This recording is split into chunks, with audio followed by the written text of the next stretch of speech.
And this is not a black day. This is a justice day. First of all, I want to thank you for being here this morning. Hey, peace and greetings here, Mr. 5. Credible messages on the move, credible messages on the rise. Mayor Eric Adams. Wow, like, what can I say? Mayor Eric Adams, New York City mayor, has been indicted by the FBI.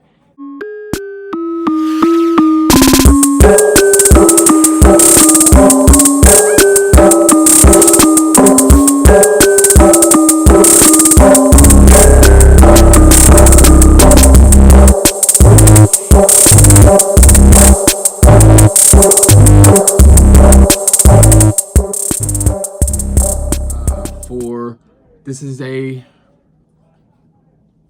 57-page indictment. Right now, there's a lot of talk about Eric Adams and Puffy. Like, Puffy got a 12, maybe 15-page indictment. Like, this is 57 pages, 5 counts.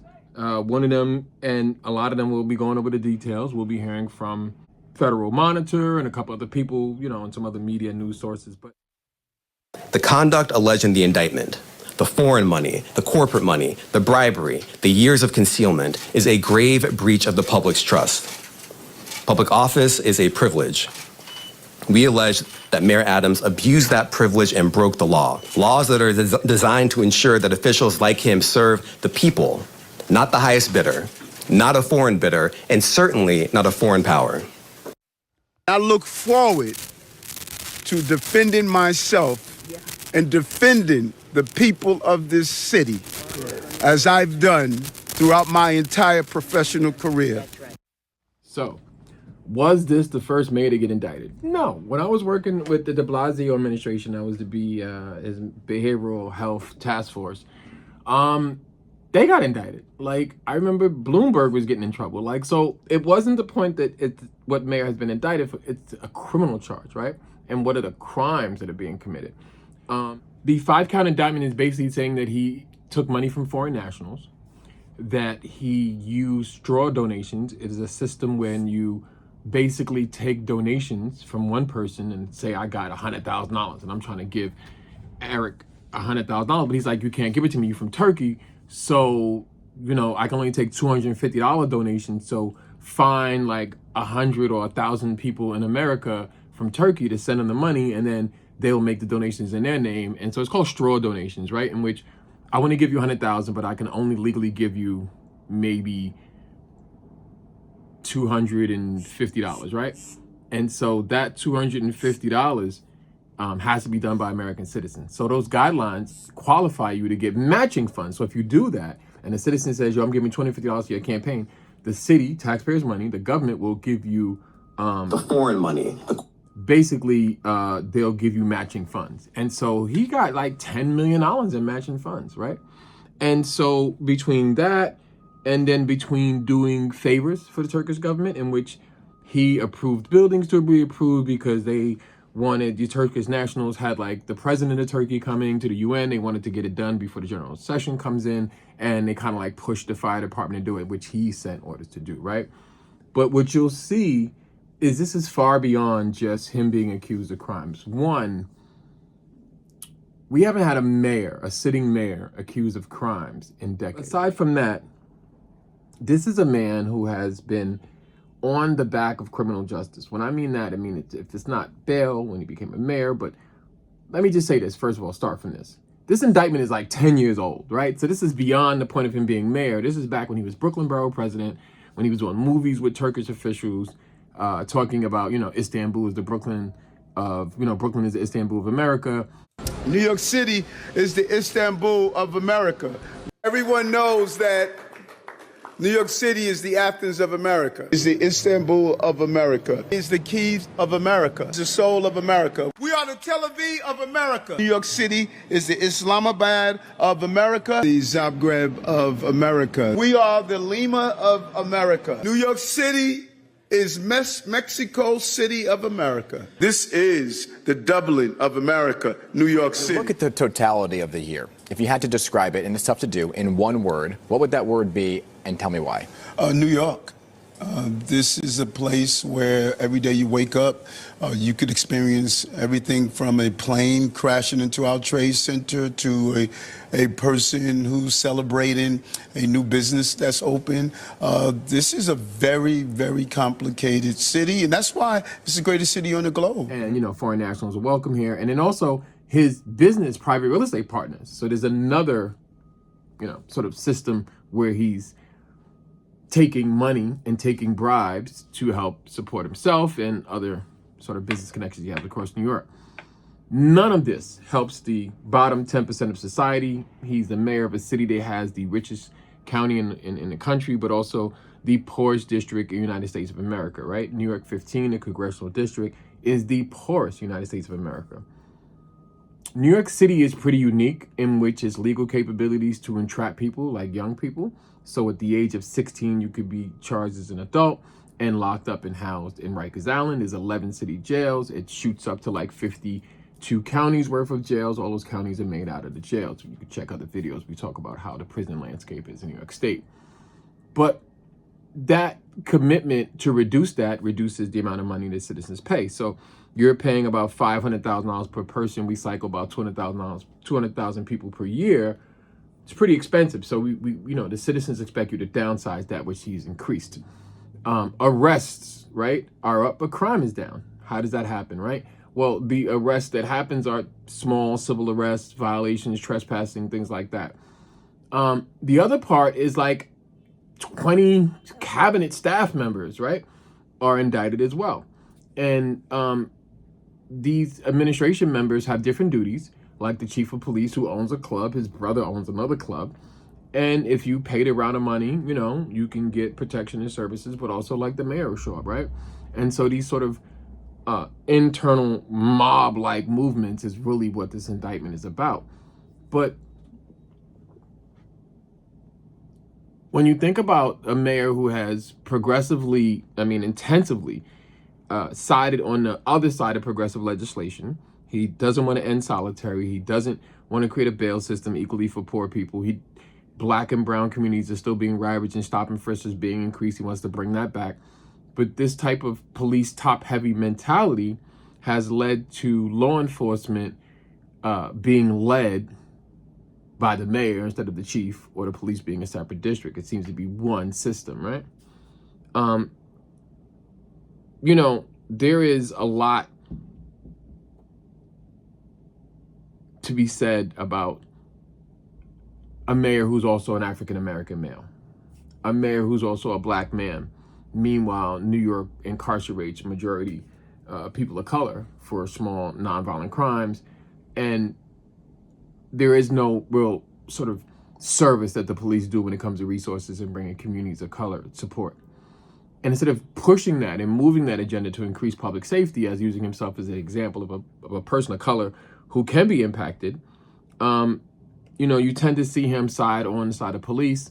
And even when police unanimously shoot people on the train and shoot 4 or 5 other pedestrians, he's on that side. And so it leaves the bottom 10% of New Yorkers, in some sense, feeling like they don't have a mayor who represents them or who has their best interests at heart, you know?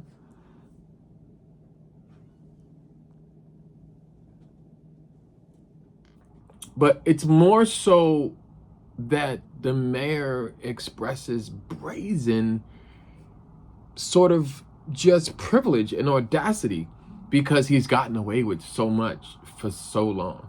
Since he was a cop, since he was fired from being a cop, since he was moved into politics, then he was the Brooklyn Borough president. Like, all of these sort of positions he's had, he's been problematic and has pushed New Yorkers into more of a police state. He has unequivocally supported the oppression of black and brown communities and stop and frisk, more NYPD stops, and he uses them like a brute mob, as we've seen with like the Palestine demonstrations with students and all of that. But it's more so like the laughter and the idiocy of the amount of things that this man has done over time. So one of the major problems with losing a mayor or having a mayor who has to go to court as a person directly impacted and knows about the criminal justice system, we know that's a full-time job.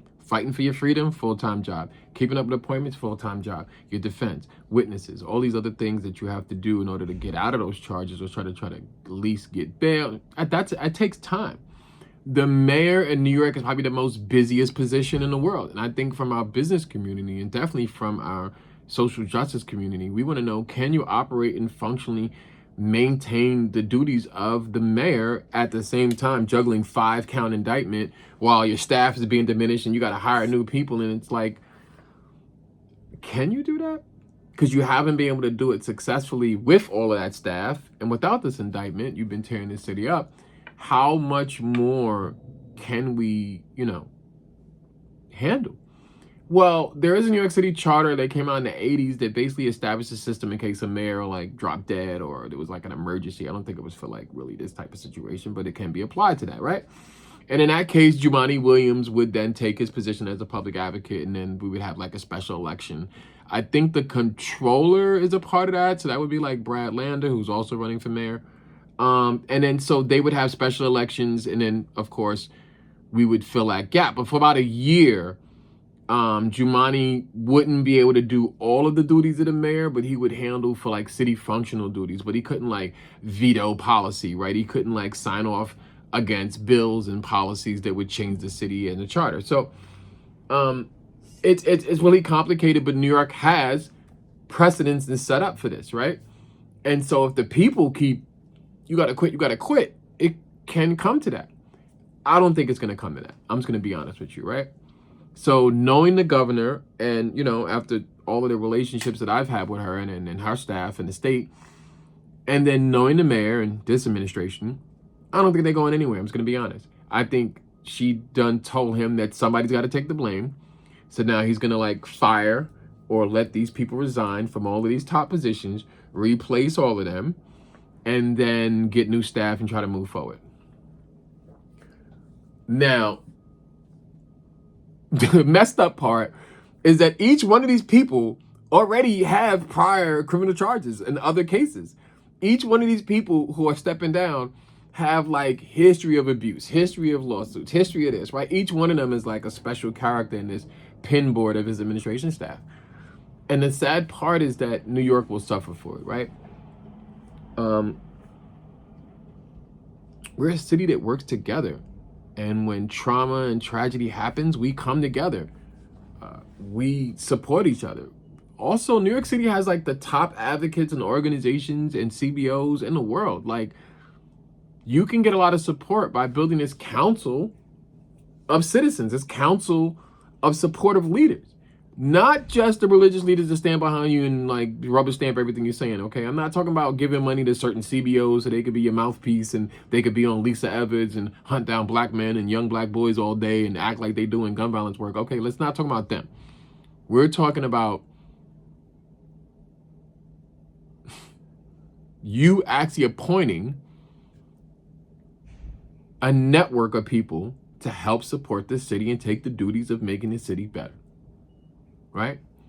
I'm not saying an egotistical, let me make you a czar of the rats, or A.T. Mitchell's my boy, a czar of the credible messengers. He been doing that work. You gave him a title for a position he been doing, right? And it's good because now he just gets the recognition for doing all the work he's been doing all the time. You have this system where you want to give people unique positions when you should be building councils and networks to help support this city. And so I don't think he has the best efforts to control issue. It's almost like a cop. You have to go through me to get this, and I can let you go. I have your freedom in my hand. And that's what it feels like with this city. He has the city's freedom in his handcuffs, and it's up to him to press charges or push this case or put in that pink slip in the box and you go to jail. It's hard to see him being prosecuted because I don't want to see nobody go to jail. So I'm not going to say, yeah, he should be locked up. He should go to jail. He should be on Rikers. No, he shouldn't. Nobody should, right? If I'm against the system, I'm against the system. It's almost like the death penalty, There is no ifs and buts about it. I don't care if he sold a nickel bag of weed or a serial killer. I'm just against the death penalty. That's it. It's genocide is wrong. Torture is wrong. Solitary is wrong. Incarceration is wrong. And so somebody who is not proven guilty yet and saying that, even though all the evidence and the fingers are pointing that he is guilty, pushing and hoping that that person, you know, is incarcerated and crushed by the same system that they use to hurt others is still not right. You know, I'm still not with that. But back to this corruption deal and this sort of straw donorship, I think that, one, it's not only the people who said it, it was the details and the messages. You know what I mean? If I'm doing something wrong, I'm taking donations from somebody, I'm not going to be like, well, just make sure we don't get this caught out. No worry, nobody's ever going to see this, to the text messages I'm reading right now, right? This 57-page indictment lands out communication between him and another staff member. Then when the feds run down on that staff member, they try to run in the bathroom and delete the app. Then they run down to the mail like, well, we need your password to see what you were saying on yeah. And he's like, oh, I forgot my password because I think my staff members may like read my mail and I just need extra security. Like, bro, really? You forgot your password. You had no idea. You just so happened to take, you know, free airlines from Turkey and it just seems like you sound exactly like the same people that you incarcerate. And when they come up with these reasons why they're being hounded by police and locked up on Rikers and held for a bail they can't afford because they lost their job just by being arrested and held there because the process takes 3 days to even see a judge, or at least a minimum. Now you're in that position and you still don't even have empathy for those who are there. You don't see those circumstances as troublesome. The same system that you use to attack and hurt people, they don't care about you. It's like being a house slave and a house nigga. The house slave always feels like he can defend the master and be the master's sort of, you know, weapon against his own kind. And watch out for this one. I'll tell you, she's a sneaky one, master. He don't care about you because he's going to give you the same punishment. And so I see him being held accountable by the same systems that he pushes to enforce his own people on, and that's horrible. A lot of people say it's karma. I just say it's bad government.